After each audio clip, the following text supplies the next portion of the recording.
The orange envelope was wedged in her storm door. Rebecca Lawson didn't need to open it. Final notice. Violation 2847. Trash bins visible from street. Fine, $150. Total outstanding, $450. Payment within 72 hours or lien filed. 72 hours or lose the house.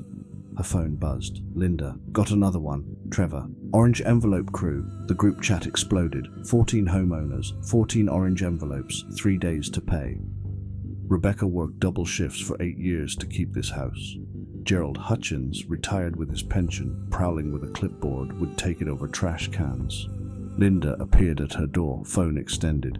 Did you see next door? Gerald's on a rampage. Someone posted asking about fines. Gerald responded with 3 paragraphs about community standards, 57 comments in 40 minutes, most angry, some threatening. Gerald replied to nearly everyone with bylaw citations and condescending remarks. Wednesday afternoon, Thursday morning, Gerald Hutchins was dead. Detective Elena Reyes stood at the community pool watching Tex photograph the body. The pool had been closed since Labor Day, covered with a tarp secured by a padlock now cut cleanly through. Gerald lay face down on concrete in his HOA windbreaker. Blood pooled where his head struck the coping. His clipboard rested nearby, violation notices scattered in October wind. Time of death between 9 p.m. and midnight, the medical examiner said, kneeling beside the body. Blunt force trauma from the fall, struck his head on the coping. Reyes studied the scene. The pool area sat at the community's back, accessible only through a gate with a keypad lock that changed monthly. Accident? Could be, but someone cut that padlock afterward. The examiner pointed to the severed lock dangling from the tarp. That's deliberate staging. Reyes checked the HOA portal. Gerald's last login, 8:47 p.m. Wednesday. He'd been uploading violation photos, trash bins, mailboxes, lawn heights, meticulous documentation right before death.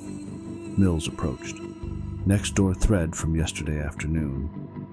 89 comments.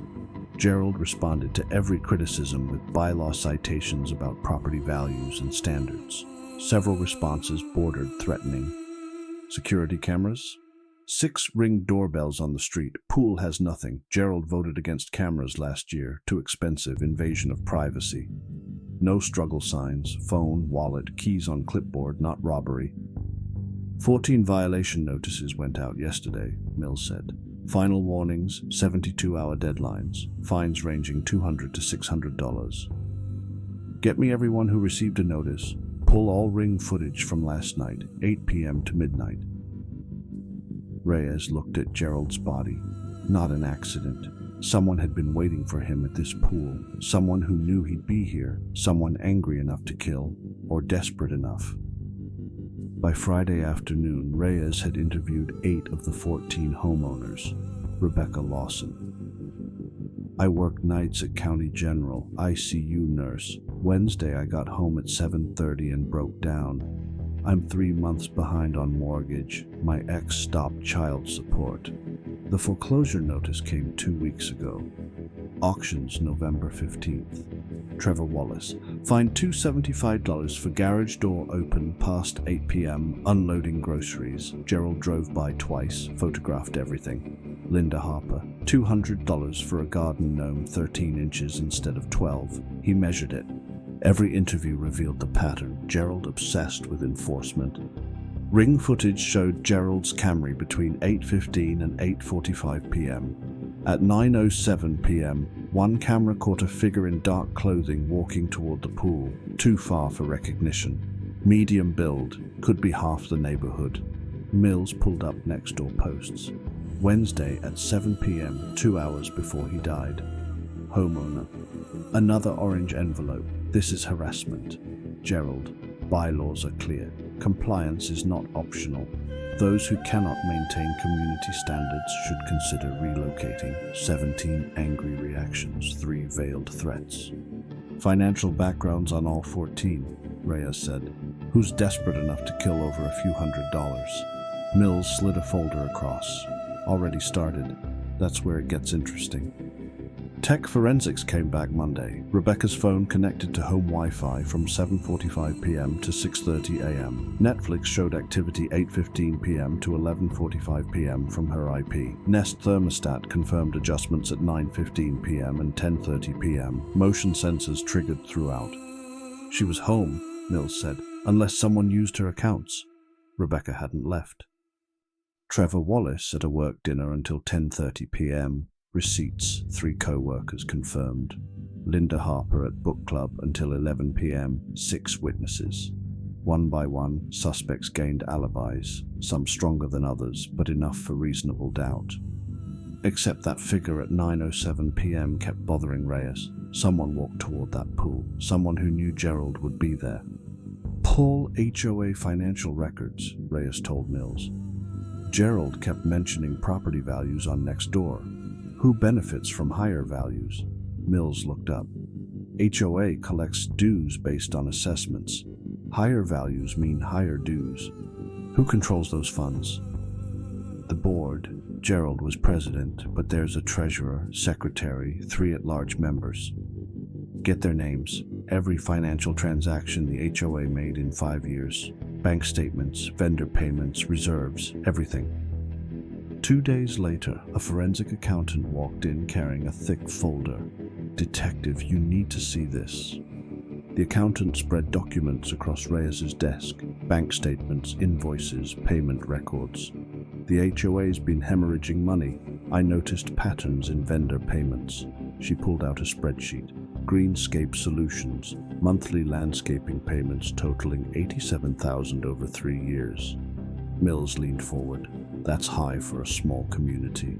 It is. Company doesn't exist. Address is a vacant lot. Phone disconnected. What else? Apex Security Systems. $43,000 for camera installations. Except the pool has no cameras. Gerald voted against them. Pinewood Pool Maintenance. $31,000. Nobody's heard of them. The accountant slid another document forward. Checks all cleared into 3 accounts with fake licenses. All list Gerald Hutchins as authorized signer. Total? $180,000 over 5 years, stolen through fake vendors. Reserve should have $340,000. It has $160,000. So when homeowners need repairs, there won't be enough. Gerald covered it by keeping the community pristine. The enforcement, property value speeches, nobody questioned low reserves.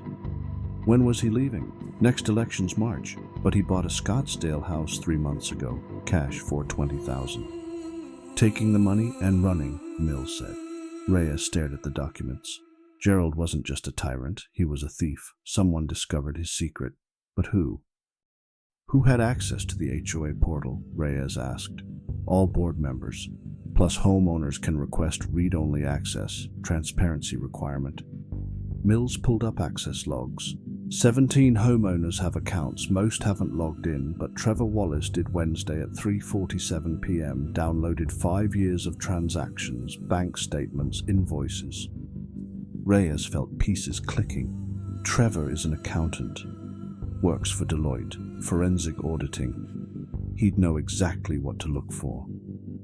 Mills scrolled. Spent 43 minutes in the system, downloaded over 200 documents, logged out at 4:30 p.m., 5 hours before Gerald died. Trevor discovers embezzlement Wednesday, downloads evidence, maybe plans to expose Gerald, or confronts him first. Bring Trevor Wallace in, now. Trevor sat in the interview room, lawyer beside him. When Reyes laid out records, his lawyer's expression shifted. Your background is forensic accounting, Reyes said. Wednesday at 3:47 p.m. you accessed the HOA portal, downloaded 5 years of records. You discovered what Gerald had been doing. Trevor's jaw tightened. You found fake vendors, phantom invoices, $180,000 stolen from neighbors, from Rebecca losing her house while Gerald's buying retirement property in cash. His lawyer leaned forward. Detective, Trevor held up a hand. I did discover it Wednesday afternoon. I couldn't believe what I was seeing. What did you do after discovering the embezzlement? Reyes asked. Trevor stared at his hands. I printed everything, organized it, was going to expose him at the board meeting in 2 weeks. But you didn't wait. Silence. You contacted Gerald. I called Wednesday evening around 8:30, asked if we could talk about HOA finances. What did he say? He was doing his patrol. Said he'd meet me at the pool in 30 minutes. We could talk privately. Why the pool? He suggested it. Said it was quiet, nobody would interrupt. Trevor's voice dropped. I thought maybe he'd explain, offer to pay it back. What happened? Trevor closed his eyes. I showed him the printouts, bank statements, fake invoices, asked how he could steal from neighbors while buying a mansion. His reaction? He laughed. Trevor's voice cracked.